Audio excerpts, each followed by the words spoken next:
What's going on, everyone? Welcome back. Scale News Update. How do I start this show? What's going on, everyone? Welcome back to Scale News Update. If not familiar with the show, this is where we talk about the news topics that happened in the scale world of RC over the past week.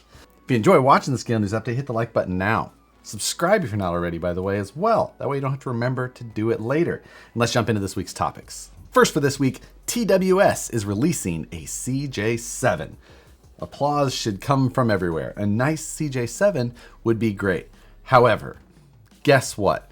It's on the ridiculously short wheelbase, making this a basically unusable size to most of us. They're making it for the wheelbase of the little car that they have, which is basically a V1.1 of the MST CMX.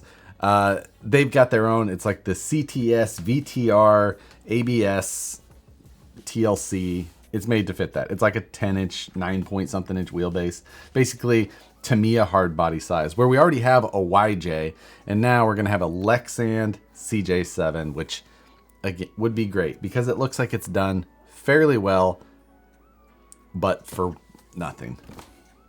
However, if you're one of the short wheelbase, ultra tiny tire fans, you're going to have an option that looks pretty good.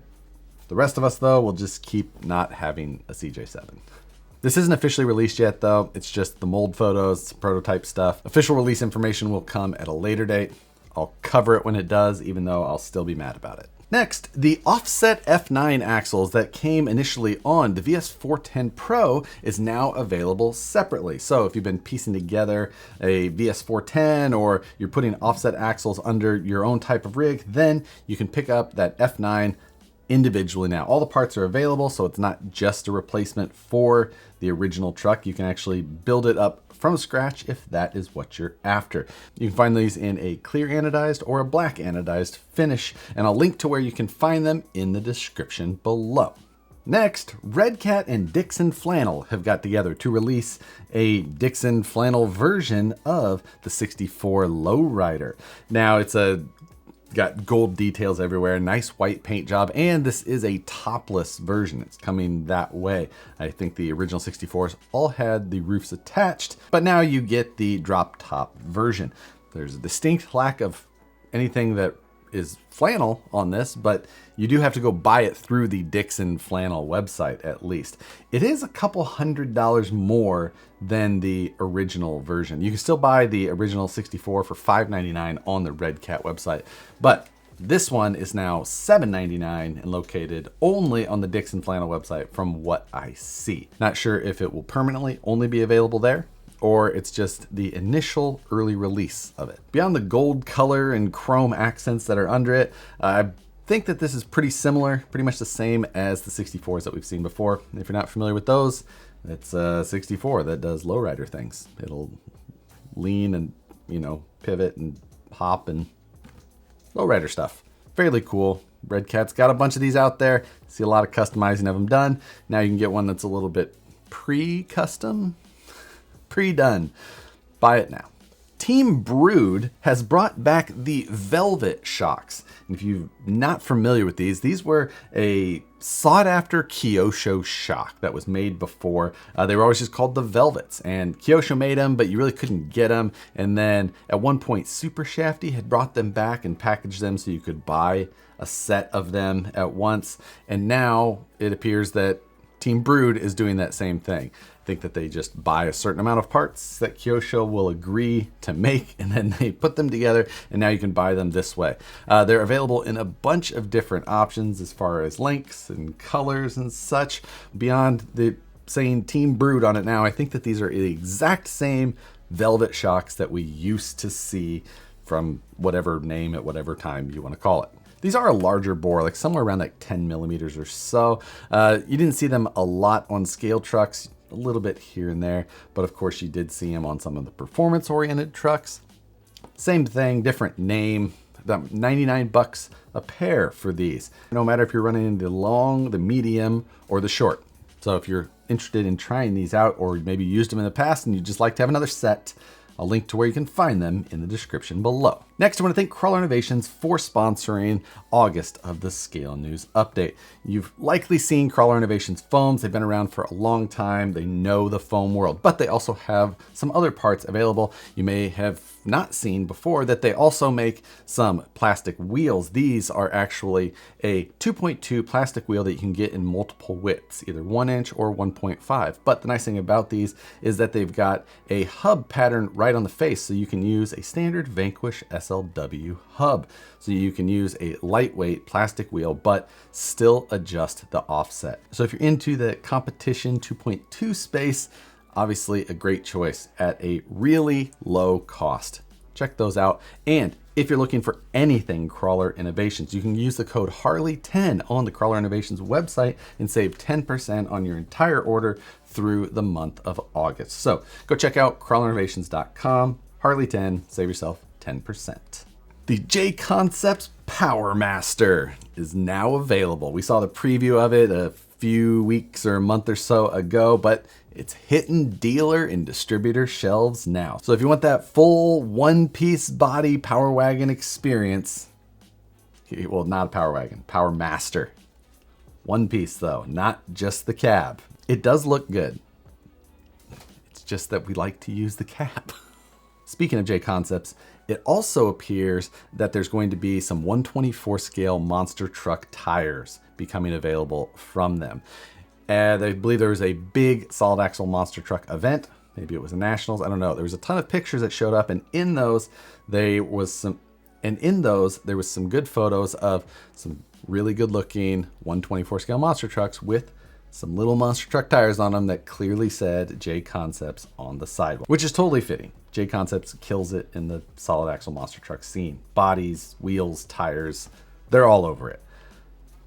Makes total sense that with the popularity of this 24 scale monster truck scene coming up, that they were going to jump on that. So people didn't have to keep buying these model tires and then 3D printing a wheel for it and putting it all together. Sounds like JConcepts is going to just have a ready to go solution for you.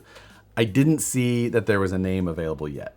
I sent a message to somebody who I thought may have some information on this subject, but nothing specific, just some photos placed here and there. So since I haven't seen a name pop up yet, I think we should give them some terrible name suggestions, since they've probably used up all of the terrible names that they could already think of. So drop your terrible name suggestion below.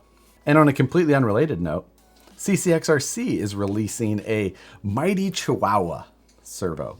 I don't know that most people can spell Chihuahua correctly on the first try. Search ratings may be a little poor on that one, but it's basically just a Reef's Micro 99 with a tiny version of a tiny dog lasered onto this tiny servo.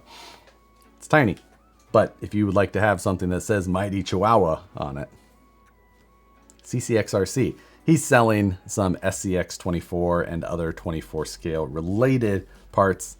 Some happen to be for mini monster trucks, some not. Go check his website out as well. RC 4-wheel drive just added a bunch of new parts for the Axial SCX10-3 early Bronco version. These are specific parts to the body and interior chassis that match the body itself. Grills, marker lights, emblems, tube style doors. If you throw all of them on there, it looks a little much. But I think selectively, I think you could add some improvement to the style of that Bronco. Go check that out. These are done by CC Hand specifically, I believe, and just carried through RC 4-wheel drive. Last week, I mentioned the SSD 2.9 wheels, and I mistakenly referred to them as for the Losi Hammer Ray when they're actually for the SCX6. I just read it, made a mental note the wrong way, and just ran with it. So if you're looking for SCX6 wheels, that's what those are for. Don't buy them for your Hammer Ray. And you can find the link to those again in the description below. WPL recently released this new E1, which is a nearly toy grade tracked scale military-esque vehicle. There's a lot of WPL fans out there. I enjoy the D12s myself, but they are basically toy grade. This is toy grade, but with tracks, so it's worse yet. But if you thought for some reason you may want to try tracks, this may be the best way to lose the least amount of money while doing it, to learn the lesson that tracks are terrible. I'll still add the link to it below, but with the disclaimer that tracks. Speaking of people who like tracks, Scale Builders Guild is putting out their annual or semi-annual sticker sheet tomorrow. Those usually go pretty quick. So if you're watching this on Tuesday, you want to get a hold of one of those. Many of the things that I make fun of Matt for are on there.